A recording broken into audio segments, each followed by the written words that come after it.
It has been said that all of us are theologians. We all have a picture of God in our heads. But is your picture of God correct? Keep listening to find out. Hi, my name is Terence and I'm your host for Reading and Readers, a podcast where I review Christian books for you.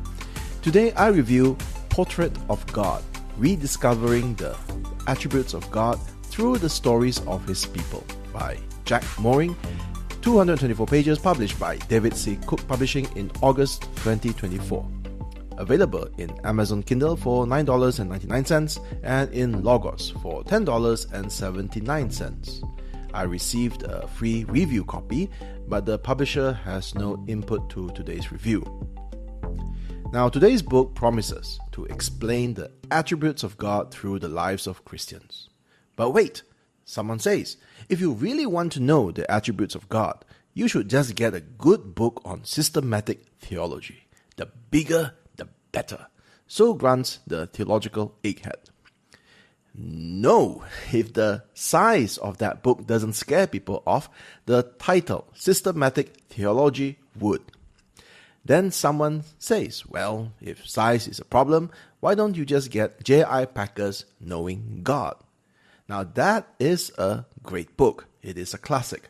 But today's book gives us a different way to know God's attributes, and that is through stories. Bible stories have helped children know God. Much of the Bible consists of stories of God and His people. So we could say that today's book is not inventing a new approach, but rather adapts the biblical way of knowing God through the stories of Him interacting with His people. In this book, Jack Moring wants us to paint a portrait of God. If that sounds a bit artsy-fartsy to you, maybe it's because Moring was an artist, or more accurately, he was a musician. If his name sounds familiar, it's because he is the former band member of the Grammy Award-nominated group Leland. Moring is also the founding pastor of a church, Celebration of Life Church in Nashville. So he is not the typical professional theologian who writes a book on the attributes of God. He is just a passionate Christian who wants everyone to know God. And he takes hold of this artistic license to draw a portrait. And that separates him from the rest of the books on attributes of God by professional theologians. So we will do a portrait of God using the lives of God's people as the brushstrokes. Consider this. Whose life do you think best reveals God's joy, the joy of the Lord? Think of all the great men and women who have served God through the ages. Who would best demonstrate the joy of the Lord? Moring chose C.S. Lewis. The chapter starts with Lewis as a young man arriving at Oxford University. But then the Great War happened. I quote, "The war was a brief but horrific interlude in his life. He saw unbearable things. His closest friend in his company was killed. While raised in a Christian home in Ireland, he had been brought up on the teachings of the church. But early on, he had decided God couldn't be real. His mother had died when he was only 9 years old. He remembered praying that God would save her life, but his desperate request seemed to have fallen on deaf ears.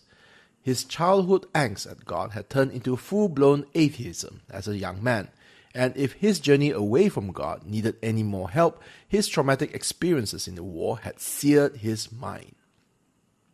Later, as Moring writes, I quote, "There were cracks in Lewis's armor. For all his resistance against God, he had a weak spot for joy, deep joy, the joy that aches in your belly when you see something truly beautiful. You reach for it but can't grasp it. You try to recreate the same feeling the next day only to find it missing. This haunted Lewis. He began to do what he always did to find answers. He read books and talked deeply with his friends." Now those are great ways to find the answer to many of life's problems. Read good books and talk with good friends. Now famously, one of his friends was J.R.R. Tolkien. And Tolkien and the others in his circle encouraged Lewis in his search for answers. I quote, Lewis raised a challenge to his friends. What separates Christianity from any other myth? After all, there are other stories about a God saving his people. His friends responded with an idea that changed his life. Yes, Christianity is a myth, they said, but it is the only true myth. Suddenly he realized that the Norse mythology he loved was never the real source of the joy he felt. It was God. Every good and beautiful myth was simply pointing to the one true myth. End quote. The chapter interleaves episodes of Lewis's life with Mooring's own comments and reflections. A YouTube video about $10 million mountain chalet sends Mooring through a whirlwind of emotions, ranging from curiosity, awe, desire and lust, to disappointment, jealousy, embarrassment and resignation. Everybody who has watched an influencer boast of cars, food or travel knows what Mooring felt.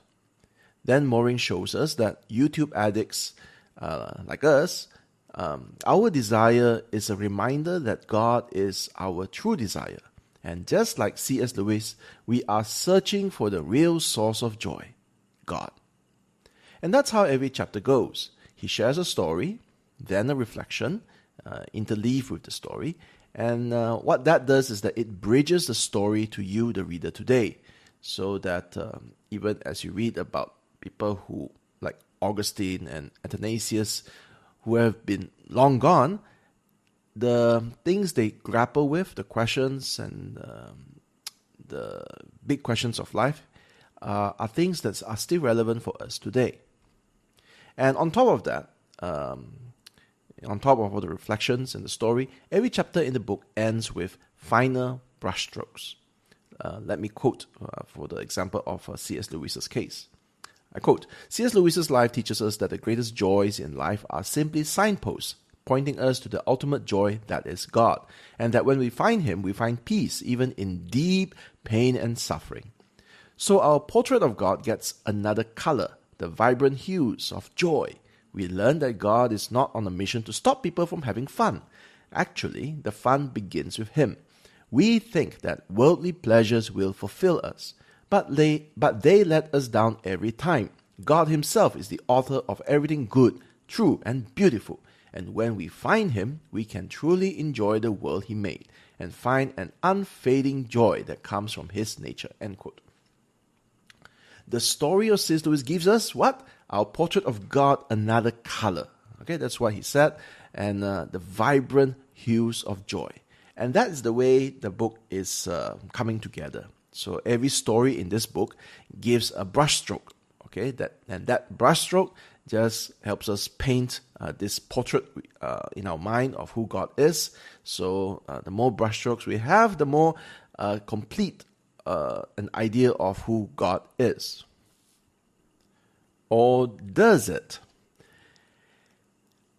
The thing about brushstrokes is that it can either reveal or distort the subject it portrays.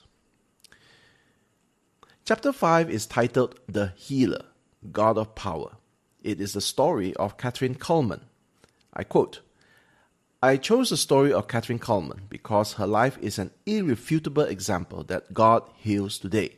He can even work through people like her who are imperfect and in need of God's grace, because those are in fact the only people He can use. Mooring needs an irrefutable example because he faces people who do refute it. They are this group of people, pesky cessationists, who believe that the spiritual gifts have ceased. Mooring writes, I quote, I believe this meaning referring to cessationism, is one of the most damaging ideas the church has ever adopted. It has caused so many to miss out on one of the things Jesus died to give them. I don't have the space in this chapter to make a complete argument refuting cessationism. I point to you to Jack Deere's superb book, Surprised by the Power of the Spirit. End quote. And he is right. He doesn't have the space to make a full argument, but he nevertheless goes for it. So let me summarize the 3 problems I have with this chapter on healing. First, Moring assumes that cessationists do not believe God heals today. Again, if you look at the conclusion to the chapter, he writes, people like Catherine Kuhlman showed the world that God is still active in healing the sick. So, hope you'll hear it, listening carefully. The problem here is that even as he says it so forcefully, that Catherine Kuhlman shows the world that God is still active in healing the sick, the problem is that cessationists also believe that God is still active in healing the sick. John MacArthur, the poster child for cessationism, writes in his book Strange Fire, I quote, "While the Lord still answers prayer and works in providential ways to heal people according to his will, there is no evidence that miraculous healings are occurring today as they did during the apostolic age." End quote. So, the cessationists are not saying that God does not heal. I mean, John MacArthur has already clarified that. God still heals according to his will. What Moring should have written is that, if we change the conclusion, the sentence in his conclusion, it should read this way. People like Catherine Kuhlman showed the world that God is still active in giving individuals healing power today. Because that is actually what he is stressing here. He has conflated God heals with God gives individuals healing power, as if one means the same as the other. And this causes big misunderstandings. Readers of this book may walk away thinking that those reformed fellas don't believe that God heals, and they call themselves Bible-believing Christians. And the reason why it's so shocking is because in this case it is not true. Now that I've clarified the cessationist position, does Moring's point on healing still stand? Bear in mind that the purpose of the chapter is to highlight the power of God. So I ask, is the power of God only demonstrated through healing rallies? No. Would the power of God also be demonstrated if I prayed for healing for someone? Okay, one-on-one, and that person got healed? Would the power of God be demonstrated in such a case? Yes. Should the church then teach Christians to pray more for healing for other people, believing that God heals today? Yes. And actually that's what Moring is getting at. He wants the church to embrace the power of healing that God has, and that knowledge should compel all of us to pray for healing. So that is what Moring is very excited about for this chapter. And I think he could have made that point more powerfully, just by getting more agreement, if he focused more on God's power through healing, which even cessationists believe, instead of focusing on God's power in giving some individuals the power of healing. So we should be confident that when I pray that you be healed, that my prayer reaches God, and it's not necessary that only through an intermediary that God will answer a prayer for healing. Okay, so I think if he was able to do that, I think you'll make the chapter strong. My second criticism is that, again, he makes this big push for healing, but he overpromises on what he thinks will be the impact. He writes, praying for the sick is an act of divine love, and love never fails. So no matter what happens, the compassionate act of believing for someone's healing is itself a success. What if we lived this way, thought this way? A dying world would be shocked back to a God reality that has been gone for decades. We would see millions saved, millions coming into direct contact with the God who loves them and sent his only Son for them. End quote. So you can see a lot of passion, a lot of power coming through his words, and then we just pause for a moment and wonder, would we really see millions saved just because we put healing center stage? Consider, Jesus healed 10 lepers, and only one came back to give thanks to Jesus. In Matthew 11:21, Jesus says, Woe to you, Chorazin! Woe to you, Bethsaida! For if the mighty works done in you had been done in Tyre and Sidon, they would have repented long ago in sackcloth and ashes. In Matthew 12:39, Jesus answered those seeking a sign from him, An evil and adulterous generation seeks for a sign, but no sign will be given to it except the sign of the prophet Jonah. So, if Jesus Christ, the Son of God, has a bad conversion rate from healing, 1 out of 10, I'm not confident that all those who were healed by Catherine Coleman and her fellow healers would have come to a saving faith. Now, you might reply and say that, hey, if it's 10%, that's still quite a good reason to promote healing rallies. I mean, you have thousands of people there, and 1%, 10%, 1%, still great numbers. And you reach out to those few. But then if you again hear the part about the signs and where Jesus refused to show a miracle, I think that's a sign for us that the place of miracles should be in our church life. Consider this. When Paul wrote his final letter to Timothy, he charged Timothy to what? To do many miracles, to teach other faithful men how to receive the gifts, and how to promote these gifts so that people will come to Jesus through healing and miracles? No, Paul did not do that. This is what Paul wrote in 2 Timothy chapter 2, verse 2. And what you have heard from me in the presence of many witnesses, entrust to faithful men who will be able to teach others also. So this is the apostolic deposit. It is a passing on of the teaching of Christ. And that teaching is not really focused so much on the healing ministry. And this is, again, we can see this also clearly in the climax of the letter, 2 Timothy chapter 4, verse 1-2. Paul writes, I charge you in the presence of God and of Christ Jesus, who is to judge the living and the dead, and by his appearing and his kingdom, preach the word. So it's not do more miracles, heal the world, make it a better place for you and for, never mind. So from my criticisms on this chapter, you might think that I am a cessationist, that I don't actually believe that the spiritual gifts of healing exist today. Actually, you would be wrong. From my own study, I don't see a biblical reason to conclude that the gifts have ceased. I have no problems with the spiritual gifts being in operation today. So I am actually sympathetic to Jack Moring's position. I just disagree with how he frames it, which again brings me to my last point on this healing chapter that leaves me with a bad taste in my mouth. My third criticism is that Moring just lost me when he quoted Bill Johnson. He would have kept me on his side if he had said Sam Storm, for example, or Craig Keener. But you see, he had to mention Bill Johnson, the author of When Heaven Invades Earth. I read that book.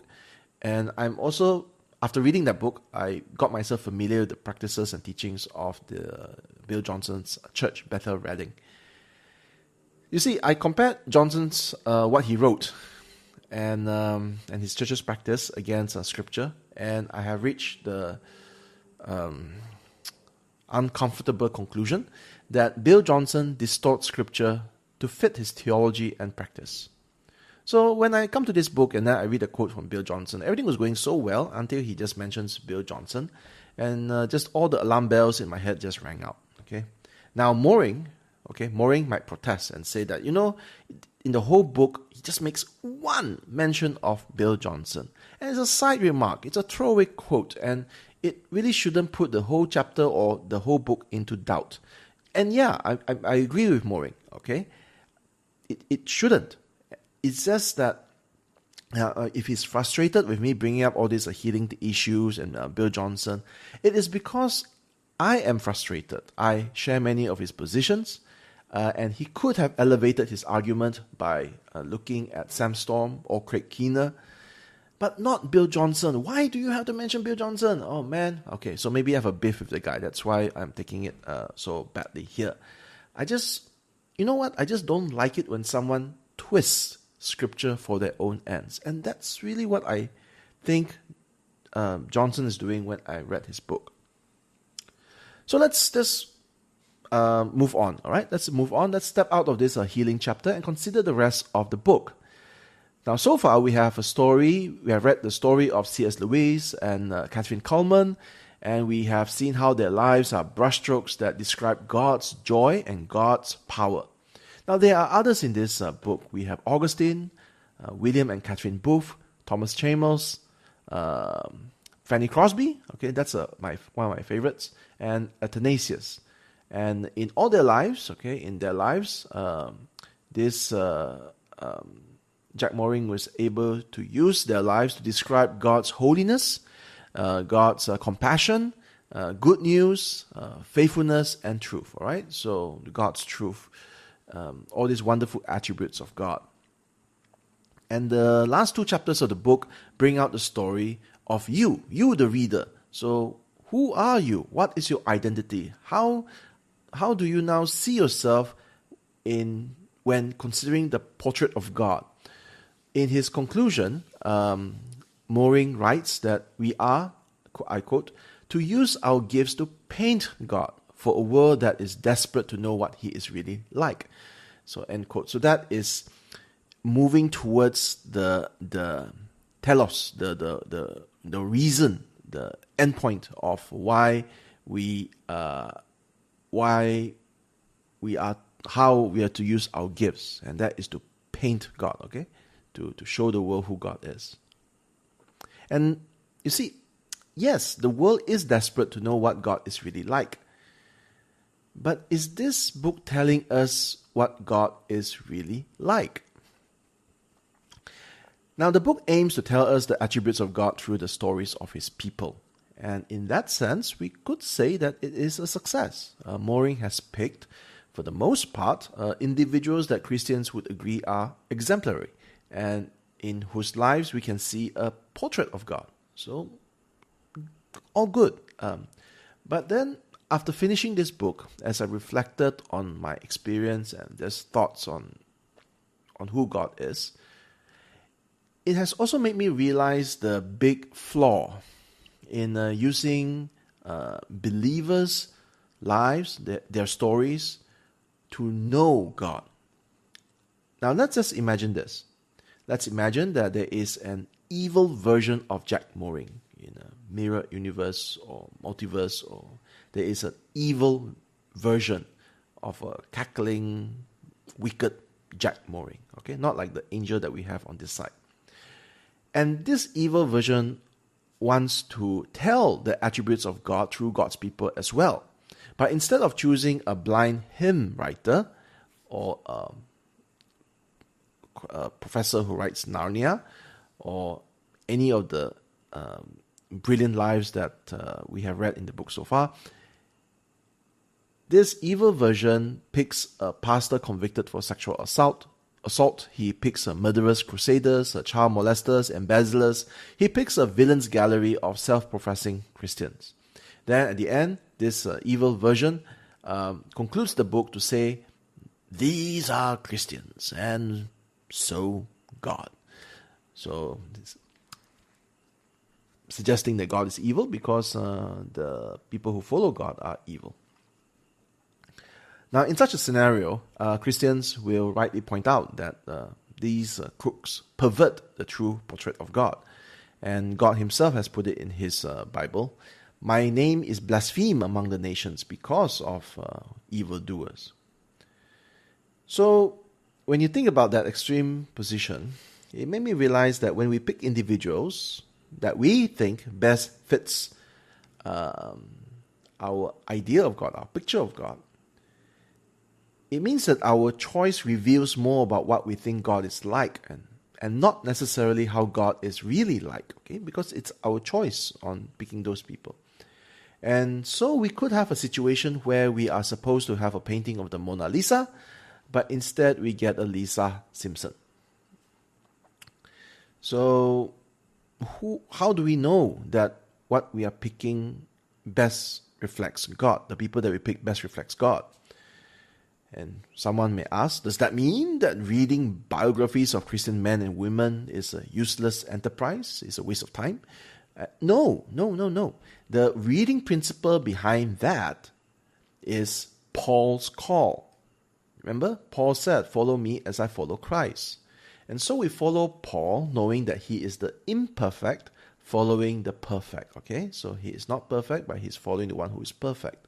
So when we read the biographies, we know we are reading about imperfect creatures. So we know what we are looking at. But when it comes to knowing the perfect creator, when it comes to us seeking the attributes of God, we are now at risk of adopting Philip's request instead of Paul's call. Philip requested from Jesus, "Show us the Father," which Jesus replied, "When you see me, you see the Father." Now, this is something that only Jesus can say, because when you see me, Terence, you don't see the Father. Of course, there are glimpses, which is what this book is about. But we are trying to look for the attributes of God, you see. So it becomes a bit messier. And if you think that's obvious, when I see Terence, I don't see God. When I see this Catherine Coleman, of course I don't see God. I'm seeing a woman who is imperfect and just trying to live her life in service to God. Now, I know it's supposed to be obvious, and it really should be. But if it was that obvious, then consider, many people lose faith in God when the people they admire fall from grace. So somehow we are not that good at figuring out that there is a line between God and his creatures. And when we look at the people, we do get influence that maybe all these people are like that because God is like that. Okay, I don't want you to misunderstand me. I am not knocking on Jack Mooring's book here. I just want to point out again that as I struggle to consider what is actually true about God, I come back to the Bible. And it's so wonderful. I'm just so happy that we have the Bible, because from this book we actually know God, because he himself has revealed his attributes to us. So to know the attributes of God, to know God, absent the Bible, without the Bible, is a speculative and confusing mess. But with the Bible, we can know God and know how well his people reflect or portray who he is. So would I recommend this book? I'm going to be a bit naughty here. For Christians who like Bill Johnson and the type of Christianity that he represents, they would not give someone like me a chance to question their beliefs. Now, for those people, I would definitely recommend this book. Mooring's chapter on Catherine Coleman will affirm everything that they believe in, and they'll consider Mooring as one of us.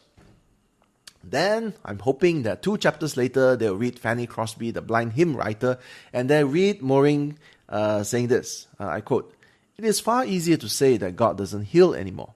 It is also easy to say the opposite, that God always heals and that something is wrong with you if you are still sick. The truth is that both statements are wrong. God does still heal, and we should actively pursue his healing. But God also sits with us in our suffering and promises to be our reward, even when it seems like our prayers are not being answered."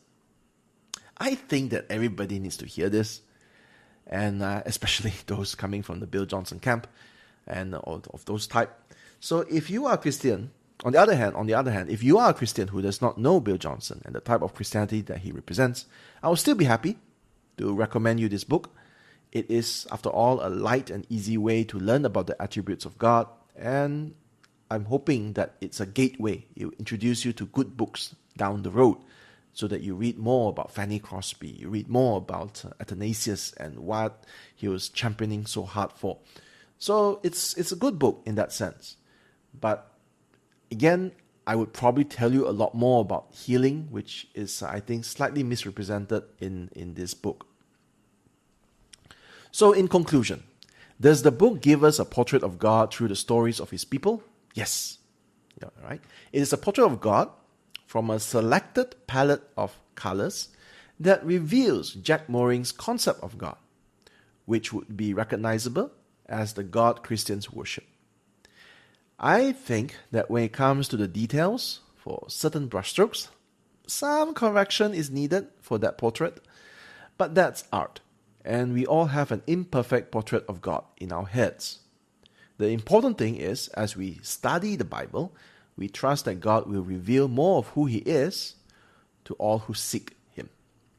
And just as looking at beautiful portraits inspire artists to paint better, so pondering at the portrait of God Maureen has given us would inspire us to know God better and to live better for Him. This is a reading and reader's review of Portrait of God by Jack Maureen. 224 pages published by David C. Cook Publishing in August 2024. Available in Amazon Kindle for $9.99 and in Logos for $10.79. I received a free copy, but the publisher has no input to today's review. Thank you for listening, and goodbye.